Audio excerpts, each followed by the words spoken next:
അപ്പോൾ അടുത്തൊരു വാർത്തയിലേക്ക് നമ്മൾ പോകുന്നത് സേവനാവകാശ നിയമം സമഗ്രമായി പരിഷ്കരിക്കാൻ സംസ്ഥാന സർക്കാർ ആലോചന. പൊതുജനങ്ങൾക്ക് സമയബന്ധിതമായി സേവനം ഉറപ്പാക്കാൻ നിയമ ഭേദഗതി അനിവാര്യമാണ് എന്ന വിലയിരുത്തിയാണ് നീക്കം. ഇതിനായി നിയമപരിഷ്കരണ കമ്മീഷനെ ചുമതലപ്പെടുത്തുകയും ചെയ്തു.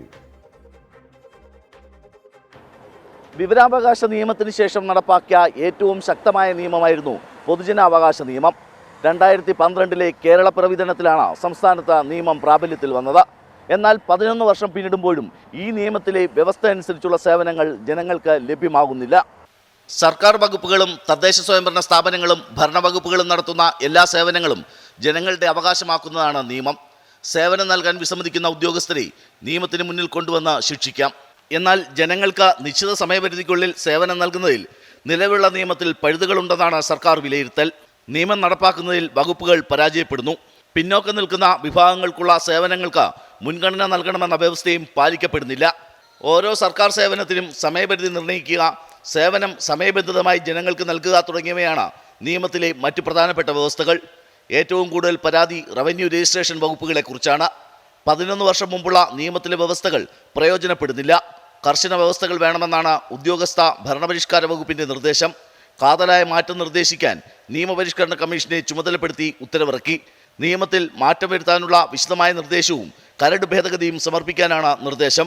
സേവനാവകാശ നിയമപ്രകാരമുള്ള സമയപരിധി എല്ലാ സർക്കാർ ഓഫീസുകളിലും പരസ്യപ്പെടുത്തുന്ന തരത്തിലാകും പുതിയ ഭേദഗതി. സേവനം നൽകാത്ത ഉദ്യോഗസ്ഥർക്കെതിരെ കർശന ശിക്ഷയും ഉണ്ടാകും.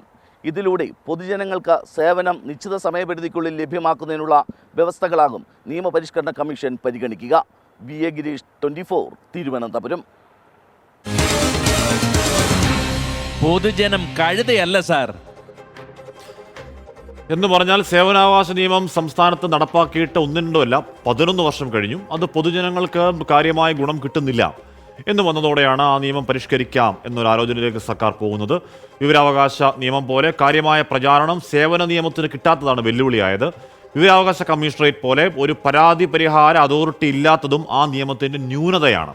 അപ്പോൾ അതൊക്കെ പരിഹരിക്കാൻ ആണ് ആലോചന. കേൾക്കാം, ആ വിഷയത്തിൽ ജനങ്ങൾക്കും ചിലത് പറയാനുണ്ട്. പാവങ്ങളെ ഇങ്ങനെ കയറ്റിയെടുത്ത് നടത്താതെ അവരുടെ കാര്യങ്ങൾ അപ്പോഴപ്പോഴും ചെയ്തു കൊടുക്കണം.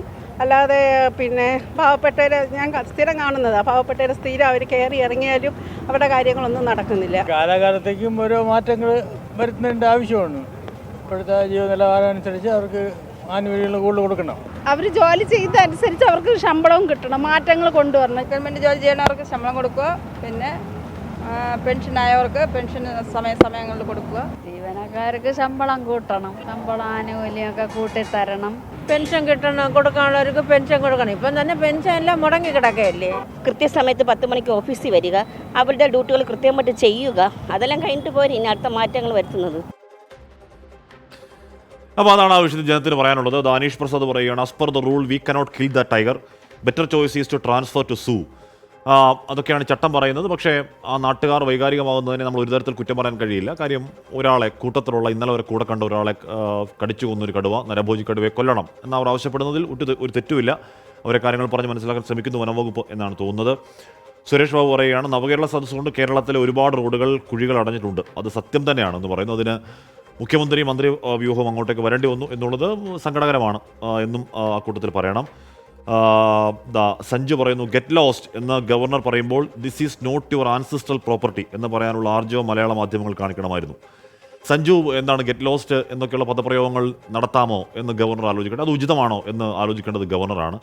ഇനി ഗെറ്റ് ലോസ്റ്റ് എന്നല്ല, അതിനപ്പുറം എന്തെങ്കിലും പറഞ്ഞാലും മാധ്യമ പ്രവർത്തകർ അങ്ങനെ നിലവിട്ട് പെരുമാറാൻ പാടുണ്ടോ? നമ്മൾ എന്താണ് ഔചിത്യ ബോധത്തിൽ അതൊരു ഭരണഘടനാ പദവിയാണ്, കൊടുക്കേണ്ട ബഹുമാനത്തിൽ ഔചിത്യബോധത്തിൽ നിൽക്കലല്ലേ വേണ്ടത്. അല്ലാതെ നമ്മൾ പറയുന്നതിനൊക്കെ തിരിച്ചു പറയാൻ തുടങ്ങി അങ്ങനെ.